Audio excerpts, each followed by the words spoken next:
Bonsoir et merci de nous ouvrir vos portes pour passer un temps de louange et d'étude de la Bible ensemble.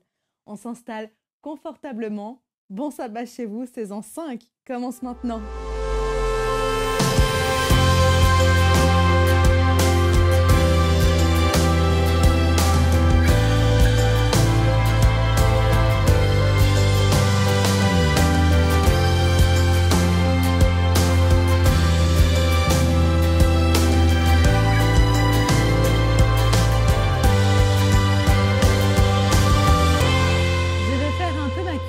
Mais qu'avez-vous prévu comme programme pour ce sabbat? Je suis intéressée de savoir ce que vous faites de vos samedis. Dites-moi tout en commentaire sur cette vidéo pour me donner un peu des idées. Parce que finalement, moi, mes samedis se ressemblent un peu tous. Je vais à l'église ici en Suisse. Et bien sûr, depuis quelques temps maintenant, mon sabbat commence avec vous, le vendredi soir ici même. Alors on garde nos habitudes et je vous invite à chanter. On se retrouve juste après.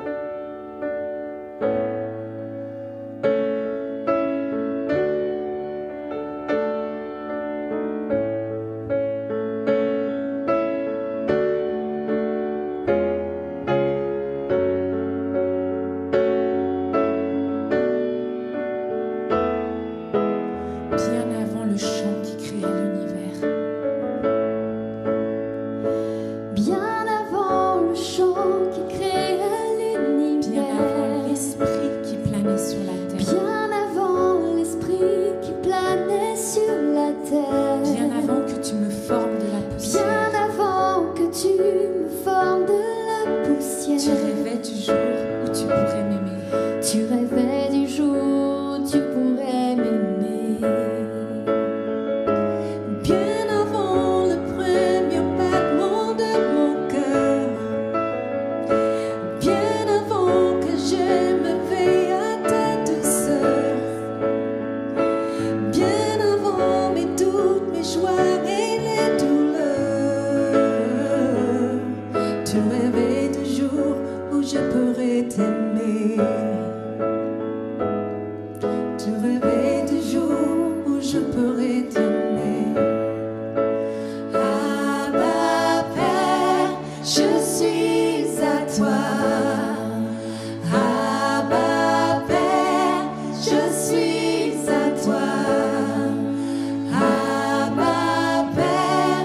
suis à toi. Abba Père, je suis à toi. Abba Père, je suis à toi. Abba Père, je suis à toi.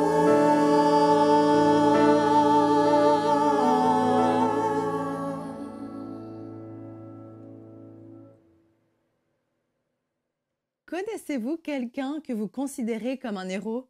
Une personne que vous admirez pour son talent, son style de vie, son caractère, une expérience extraordinaire qu'elle a vécue? Les amis de Jésus, les disciples, ont vécu 3 ans avec Jésus, le phénomène de l'époque. Ils le suivaient partout ou presque. Ils mangeaient ensemble, voyageaient ensemble.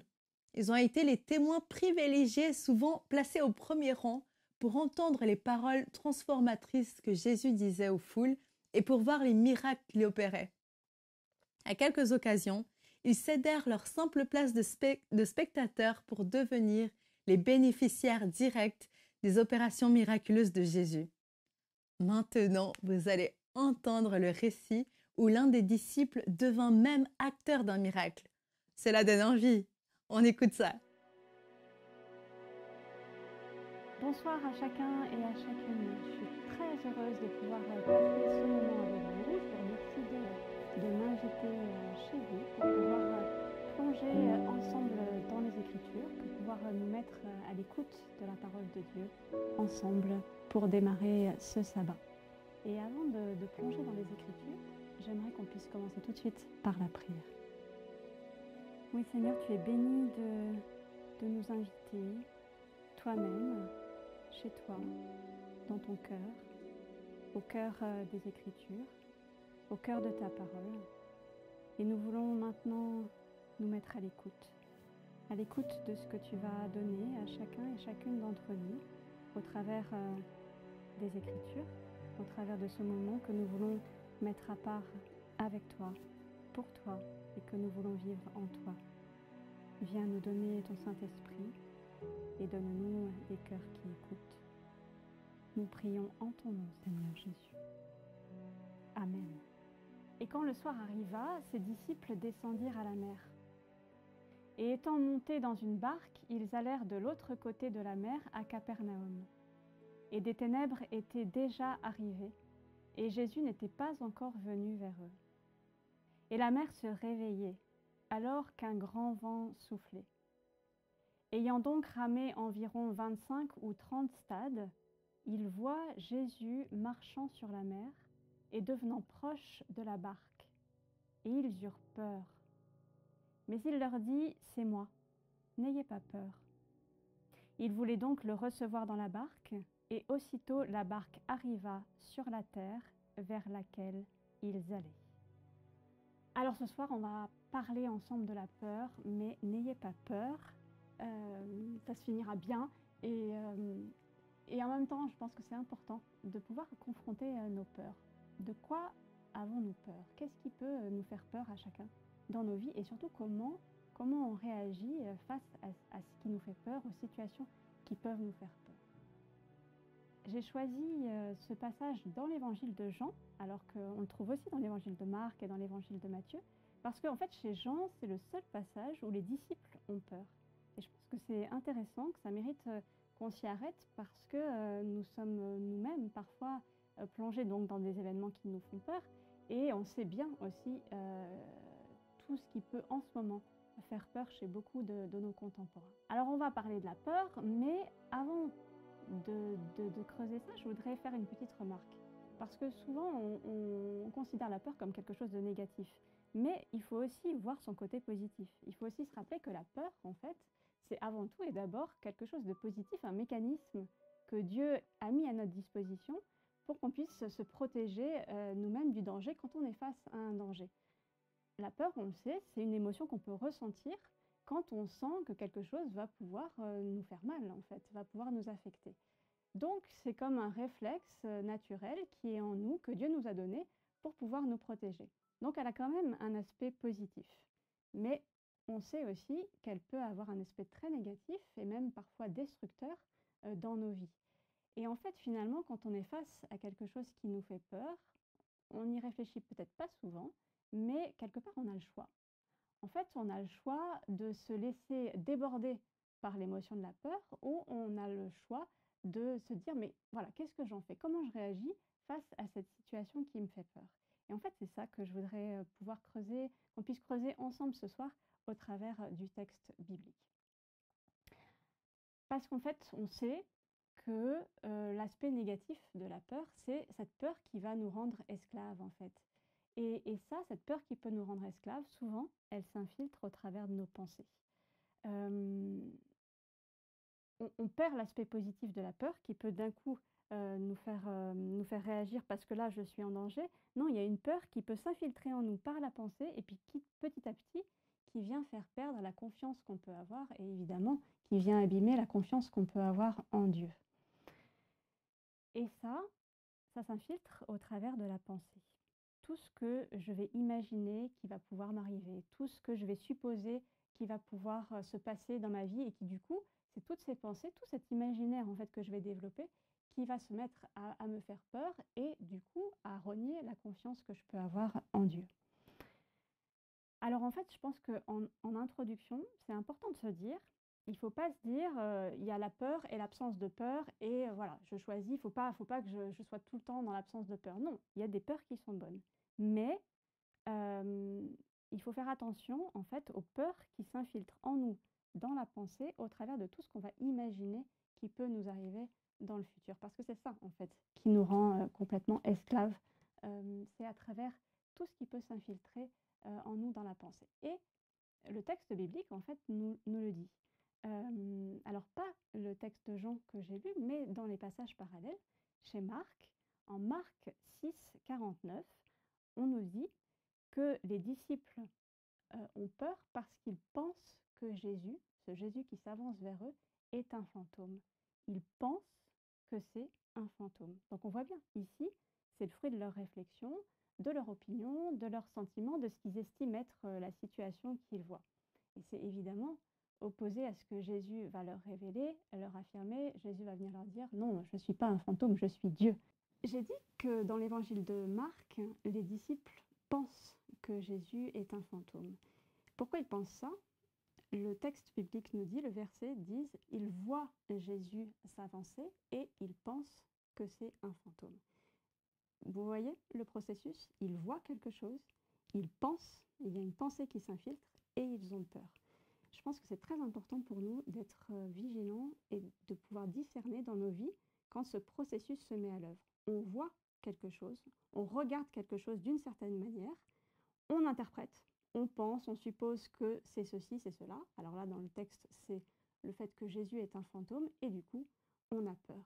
Ça nous invite à avoir une grande vigilance en fait sur notre regard, sur ce qui peut apparaître au premier abord visible, sur l'apparence des personnes qu'on peut rencontrer, des événements, des situations qu'on peut traverser et qui peuvent potentiellement nous mettre un peu en danger ou en insécurité. Attention à ne pas rester sur ce visible, sur ces apparences, mais pouvoir vraiment plonger dans le cœur, dans la profondeur des personnes qu'on rencontre, des événements, des situations, pour ne pas trop interpréter, trop faire marcher tout cet imaginaire qui peut s'enclencher en nous et qui peut nous conduire à la peur. Bien sûr, cette façon de regarder dans la profondeur des choses, ça nécessite de la prière et du discernement. Et je crois vraiment que c'est ce qu'on est appelé à vivre en tant que disciples de Jésus-Christ. Mais reprenons le texte de Jean. On est le soir, nous dit le texte. Quand le soir fut venu, les disciples descendirent à la mer.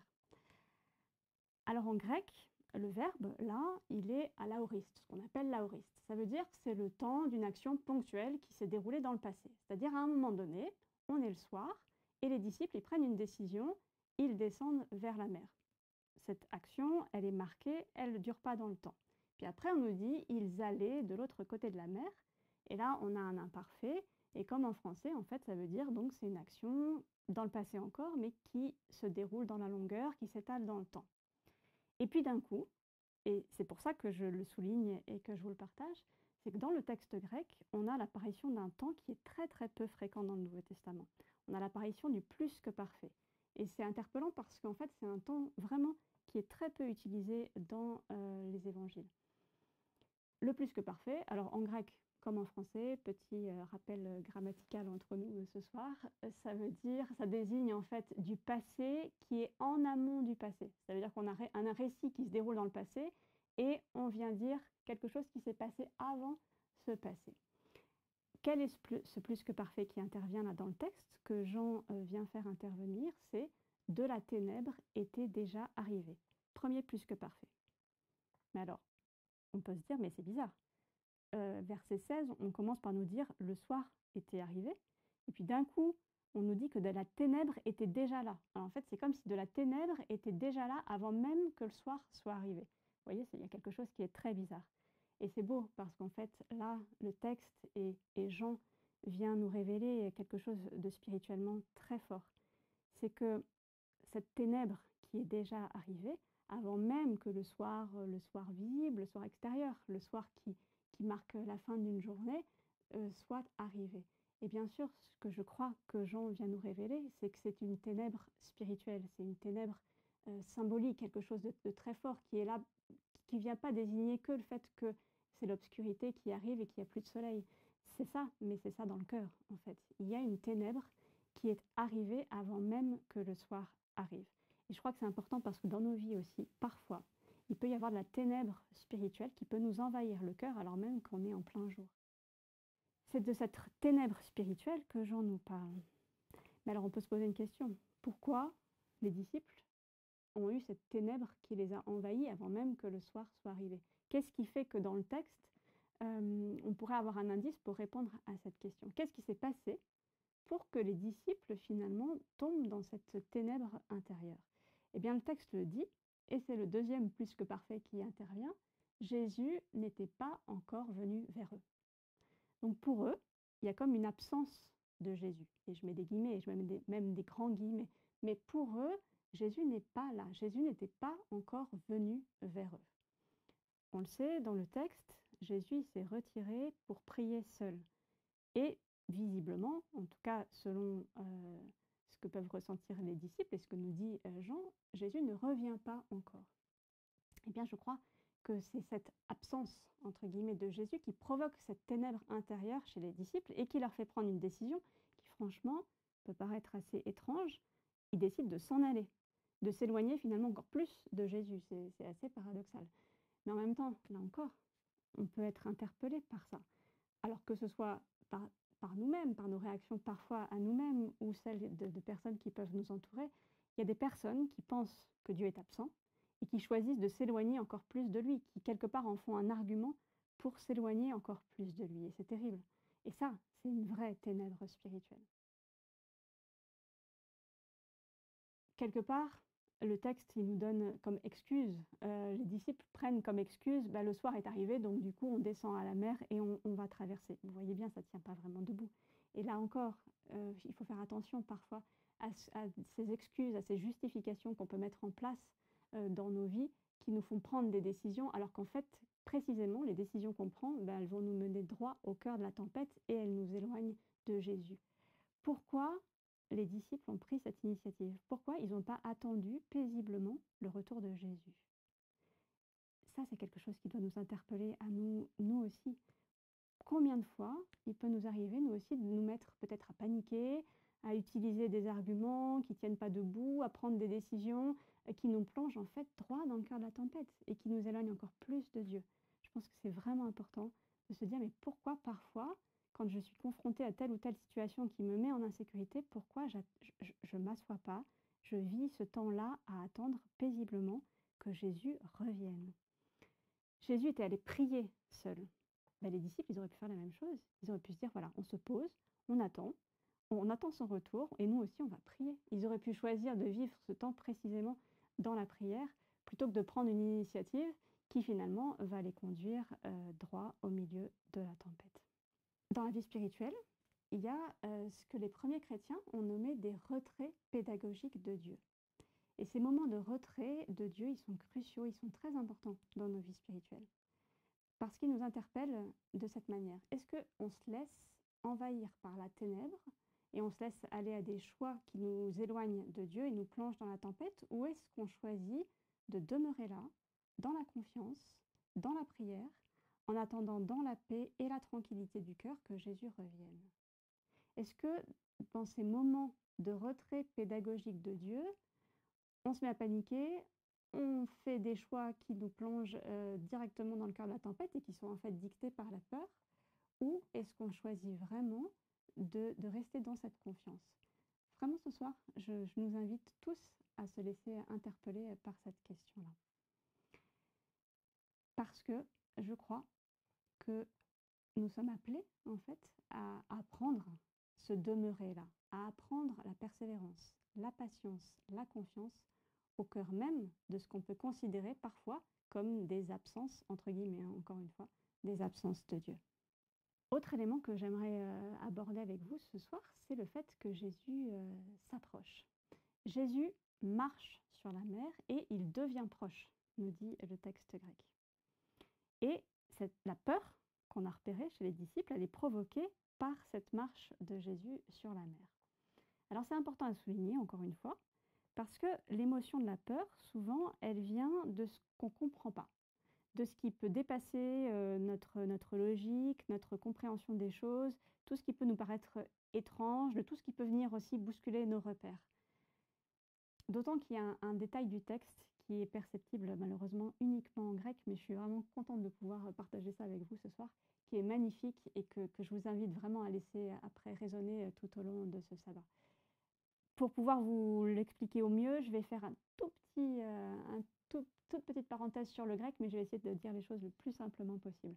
En fait, le grec, c'est une langue avec des cas, et alors je vous passe toutes les choses complexes de la grammaire grecque, mais en tout cas, avec certaines prépositions, suivant le cas qu'on utilise, on va pouvoir dire qu'on met l'accent sur le mouvement, ou sur le fait que ça se répète, ou sur le fait que l'action, elle se passe de manière plutôt statique.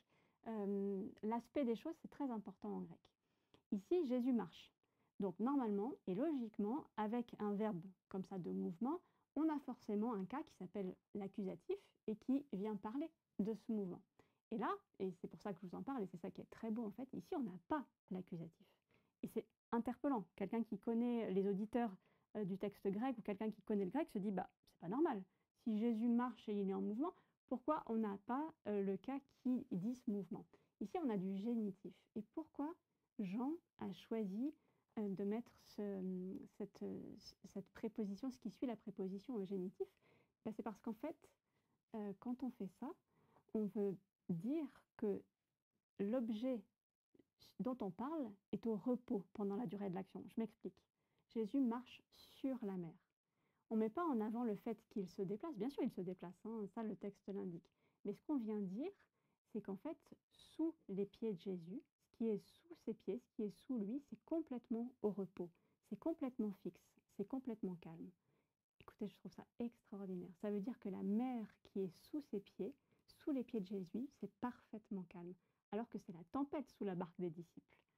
La mer, elle était réveillée, nous dit le texte, et c'est même, on pourrait dire, totalement réveillée. Ce verbe grec, ça veut dire ça. La mer, elle est totalement réveillée sous la barque des disciples, et sous les pieds de Jésus, c'est le calme parfait, c'est du solide. Et j'ai trouvé très beau, parce qu'en faisant quelques recherches, j'ai relu un verset de Job, Job 9, 8, où l'on parle de Dieu exactement dans les mêmes termes. Dieu qui marche sur la mer, le même verbe, avec le même génitif, alors que dans les autres occurrences de la Bible, on a l'autre cas, celui du mouvement. Là, ici, en Job 9, 8, Dieu marche sur la mer comme sur du solide, ou comme sur la terre ferme, on pourrait traduire. Je trouve ça magnifique. Le mot solide, là, dans le verset de Job, c'est un mot qui dit bien le fondement, le sol d'un pays, le fond de la mer, le support d'une structure. Donc c'est quelque chose de très solide. Jésus, il s'approche des disciples sur cette mer qui est complètement réveillée, complètement déchaînée sous leur barque, et lui, la mer sur laquelle il marche, elle est solide, elle est calme et elle est parfaitement solide. Il s'approche et il vient leur dire « je suis » ou « c'est moi ». Et dans les mêmes termes que la révélation du nom de Dieu, dans l'épisode en Exode 3, 14, l'épisode qu'on appelle le buisson ardent, et donc cette révélation du nom de Dieu. Alors, je ne vais pas plus développer ça que ça ce soir, ce texte magnifique d'Exode 3. Il y a beaucoup de choses qui ont été très très belles, très profondes, qui ont été écrites à ce sujet. Mais en tout cas, nous, il faut entendre que quand Jésus dit ce c'est moi ou ce je suis, il vient employer exactement le même terme que quand Dieu se révèle à Moïse dans le buisson ardent. Ce qui est très beau, et c'est pour ça que j'avais quand même envie de mentionner ce chapitre 3 d'Exode, c'est parce que juste avant 3,14, quand Dieu révèle son nom à Moïse, quelques versets plus tôt, au verset 5, Dieu parle à Moïse en disant « N'approche pas d'ici, ôte tes sandales de tes pieds, car le lieu sur lequel tu te tiens est une terre sainte. » Ce qui est très beau encore, c'est juste le verset d'avant, verset 4. Moïse, il veut voir le buisson, ce buisson qui se consume, et il veut s'approcher. Et Dieu alors donc lui dit non, non, n'approche pas. C'est pas à toi d'approcher, c'est moi qui approche. Et c'est ce que je trouve très beau, et c'est pour ça aussi que ce lien avec notre texte de Jean est magnifique. Parce que dans le texte de Jean, en Jean 6, c'est aussi Jésus qui s'approche, qui devient proche, nous dit le texte grec. Ce qui est très beau encore, c'est que chez Jean, en fait, il n'y a personne d'autre que Jésus qui s'approche, qui est soit le sujet du verbe s'approcher ou qui est relié au fait de devenir proche. Il n'y a que Jésus qui s'approche de cette manière-là. Pas d'autre être humain, personne d'autre chez Jean ne s'approche de cette manière-là. Donc ce devenir proche, il ne concerne que Dieu. Et d'une certaine manière, on pourrait presque dire, ben voilà, c'est pas à nous forcément de nous approcher de Dieu, mais ce qui est important, c'est de laisser Dieu s'approcher de nous. Je crois que ça vient mettre aussi en lumière une réalité spirituelle fondamentale. Quelque part, nous, par nous-mêmes, on ne peut pas nous approcher pleinement de Dieu. Il y a toujours comme une distance infranchissable. On ne sait pas exactement quel est le chemin. Décider parfois même de s'approcher par nous-mêmes, ça pourrait être aussi le fruit de notre orgueil et puis du coup, forcément un chemin qui nous détourne de Dieu.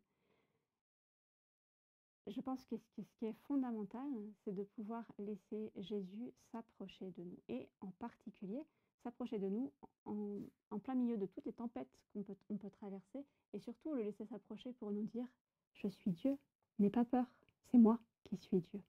Sa présence, la présence de Jésus dans nos vies, elle est totale. Mais souvent, ou parfois, dans nos vies, elle n'est pas immédiatement perceptible.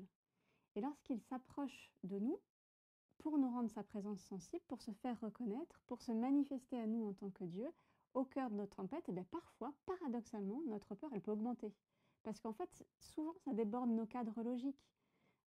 Je crois qu'il est important de comprendre que Jésus, il se révèle parfois autrement que ce qu'on peut attendre.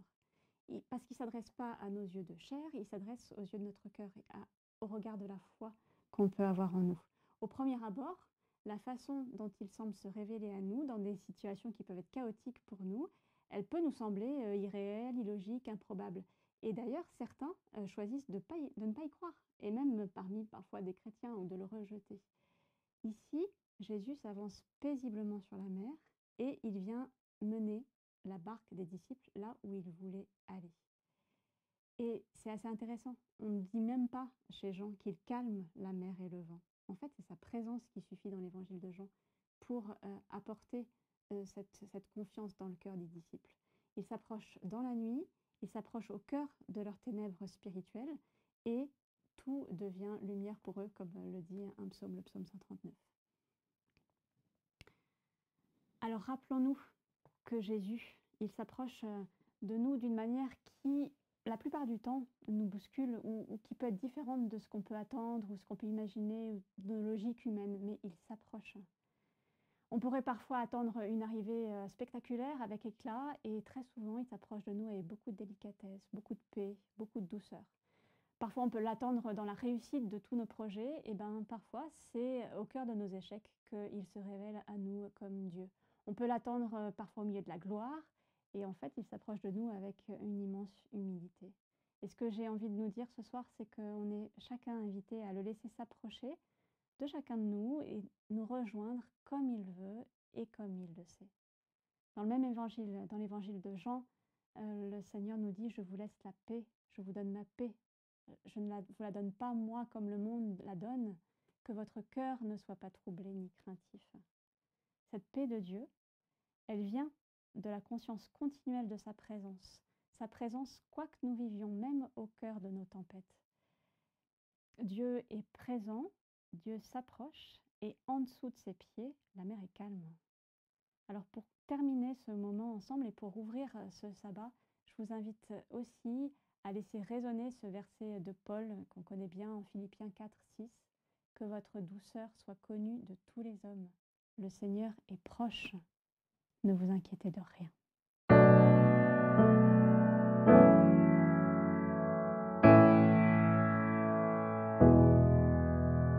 Sometimes a song feels so costly, and worship takes all that I have.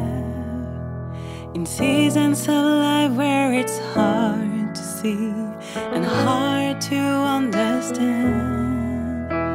that you are still God in the wilderness, you are still God in the pain. You are the God that is with me when all else is stripped away. Still I will praise, still I will praise, even in this, oh Lord, still I will praise. So sweet is a song I can only sing here in the barren place. How tender the praise I can only give here in my earthly pain. When my heart is broken in pieces and I don't have much to bring, with all I have left I will worship, give you this offering. Still I will praise,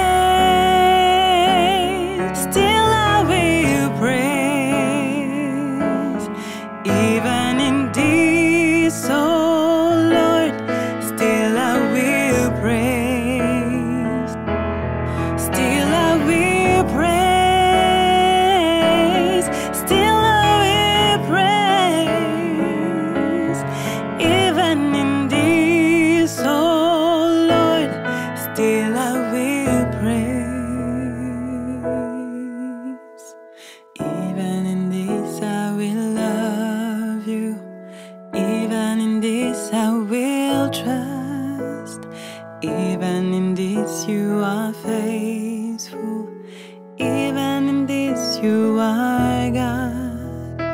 Even when I cannot see you, even when I feel so lost, even then you are still faithful, even then you still be God. Still I will praise, still I will praise, even in this, oh Lord, still I will praise, still I will praise, still I will praise, even in this, oh Lord, still I will praise. One day I'll see you in glory, you wipe every tear away. I will no longer remember the pain I feel today. And in the light of forever, face to face with my God, there I will know I have always been held in the arms of love.